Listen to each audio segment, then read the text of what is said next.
There's always this underlying question. Do we really need brand strategy? We've managed fine without it so far. What does it even add? Welcome to Design Bigger, the podcast for designers and studios ready to think bigger, design bigger brands, and land bigger projects. I'm Nika Warland, an ex-big agency brand strategy director who took her blue-chip client expertise to build a freelance career helping independent agencies around the globe. This is the podcast where I share the tricks of the trade for lean design thinking to set you up as a world-class creative talent. As a translator between business and creatives, I'll show you how to speak client, hack top agency frameworks, and think like the best studios out there.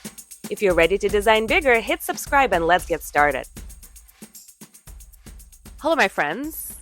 I'm here with a burning topic that I find myself talking about with my design clients a lot, and it is big agency strategy and why it doesn't work for pretty much anyone out there and how it's not the only way to do strategy. And here's a fun fact. I'm a brand strategy director and I am married to a brand strategist as well. I met my husband when we were both doing a brand development master's program in the UK. And then we went on with our careers and we stayed in the UK for almost a decade working for these amazing agencies. And that's where we've learned everything really we know about strategy. When we were approaching 30, I really wanted to start a family, and we were both expats in the UK, so we couldn't go on maternity leave there. So we have moved to the States where my husband is from, in particular in the Seattle area. We thought that we were these two incredible experts, from the creative hub of London, and it's going to be so easy to find a job in Seattle. And after a couple of months of job search, we've learned the hard way that actually brand strategy was not the same everywhere else outside of London. Agencies in Seattle didn't necessarily even have a strategy department or a strategy director or even a strategist. Clients over here didn't buy strategy in truckloads like they used to do in London. And so we had to pivot. And so my husband actually now works on the client side doing brand strategy. And I am freelancing for independent agencies everywhere around the globe, which was the best decision actually. And I really enjoyed it. And it has been a very significant pivot and very rewarding. But I find myself talking about this with my clients very often. Why is big agency strategy not right for them? As a brand strategy director, when I pitch my services to a new design studio or a designer, I very often feel some pushback, a resistance I rarely encounter with, bigger agencies. And large agencies buy my time in weeks and no questions asked. But with newer, smaller agencies, who, by the way, as I've said, some of my favorite clients, because they create work that's truly fresh and exciting, there's always this underlying question. Do we really need brand strategy? We've managed fine without it so far. What does it even add? Brand strategy is just pie charts. Or the one I hear a lot is like, we can do competitor analysis ourselves, as if that's the only thing we do. So when I dig into this resistance, I usually notice that it traces back to a designer's past experience. Often they've worked with a large marketing firm or had a corporate consultant brought in by a client. And the brand strategy they were handed was lengthy and jargon heavy and ultimately unhelpful. Either the insights felt obvious from the outset or ended up being confusing or uninspiring. So today I want to talk about why big agency strategy is structured that way and why it often doesn't work for independent studios. So let's start by defining what I even mean when I talk about big agencies, right? These are the true thought leaders in our field, the likes of BBDO, Wieden+Kennedy in advertising, or Interbrand and Siegel and Gale in strategy, or Pentagram or Wolf Wallens in design. These agencies don't work with any brand, right? They serve Fortune Global 500 giants, blue chip companies that share global structure and commerce, like Nike and Apple and Coca-Cola, Diageo, Unilever, PepsiCo, LVMH, you know all of those big players.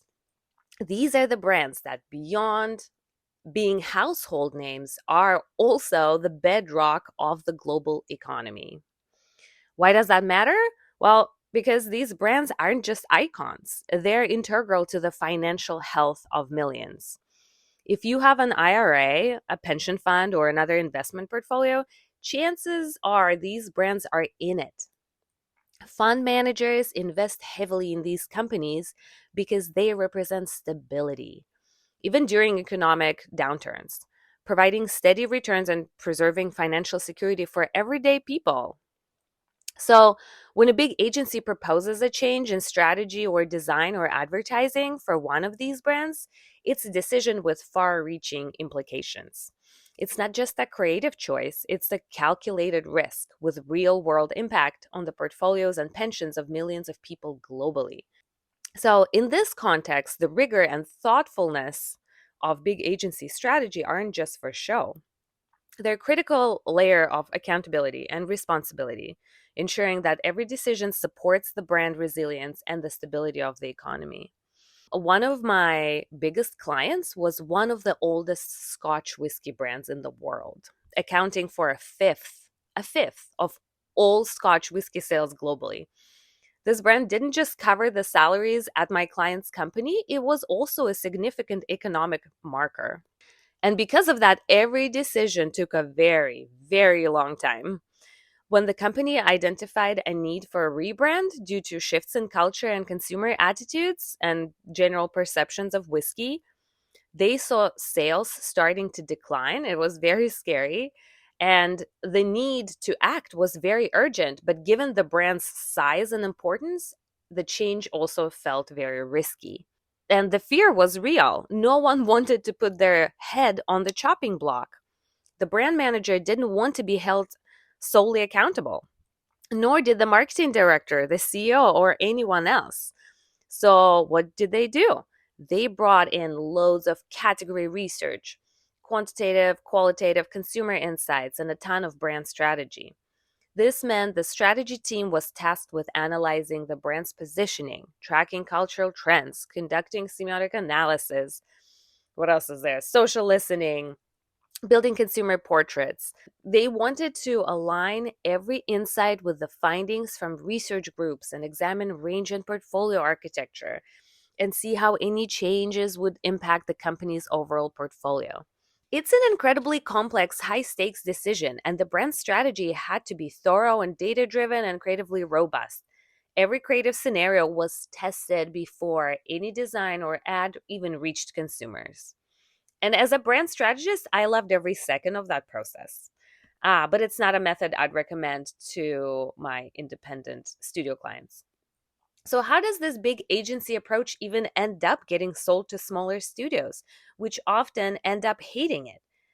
Well, it usually starts when publications like Adweek or Marketing Week cover these processes, and some creative director reads it and thinks, oh, well, if this agency does it this way, we should too. Or a brand strategist leaves a big agency, starts freelancing, like me, and begins pitching the same process to smaller agencies. And now their clients are big local companies and startups and D2C brands. And, they go in saying, okay, we need to do consumer research and we need to buy this $2,000 report and we need focus groups and brand audits and cultural trend audits and competitive analysis and let's deconstruct everything and look at the competitors' messaging. And it's just, it can be endless. By the time the proposal is ready, the studio is staring at like $20,000 worth of strategy. And as a designer, you might think, is this even going to help me get what I need? You probably already have a sense of where the brand should go without all of these extras. And this is exactly why big agency strategy doesn't work for smaller studios. It's a process built for brands where every move affects whole markets and investment portfolios. For smaller clients, the most effective strategy is usually simpler, more intuitive, and a lot more agile than the heavy, resource intensive, big agency approach. So that's the first reason. The second reason big agency strategy often doesn't translate well to smaller studios is the complexity of the brands that large agencies typically work on. This one is obvious, right? These are usually legacy brands with a lot of equity, heritage, established key brand assets, and big portfolios, which need to be carefully considered in any evolution.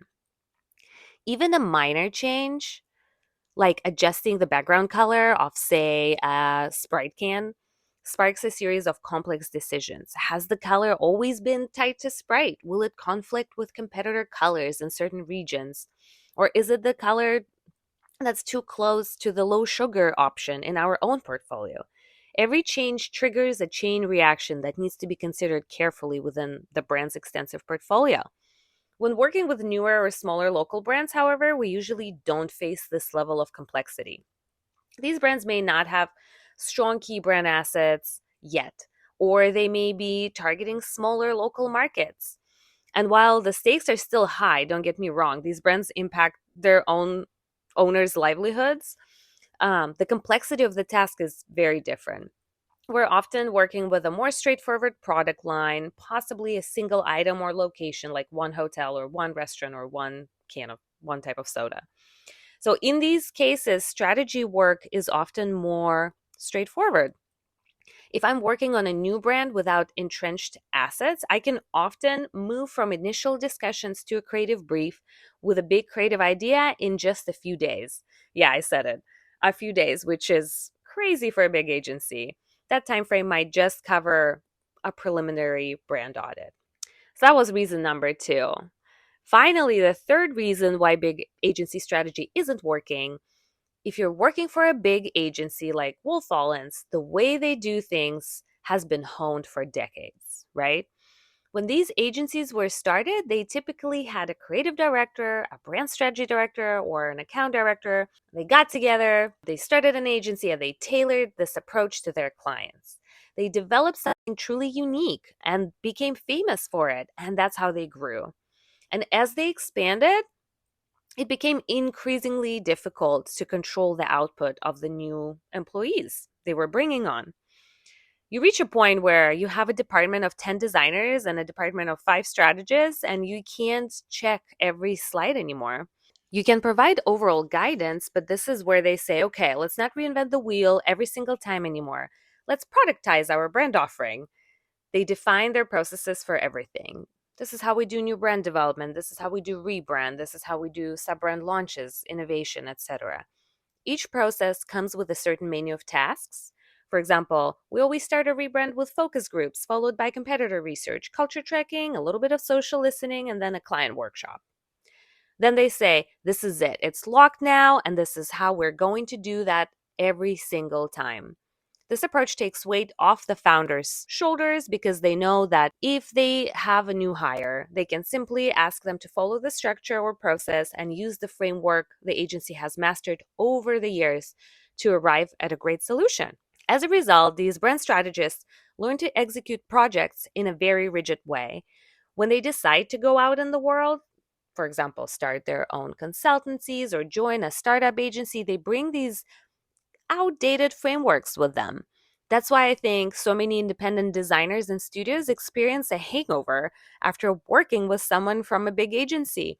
The strategy just doesn't work for them. Smaller clients often don't have the budgets for comprehensive brand strategy. They might think they just need an identity, a website, and maybe some packaging.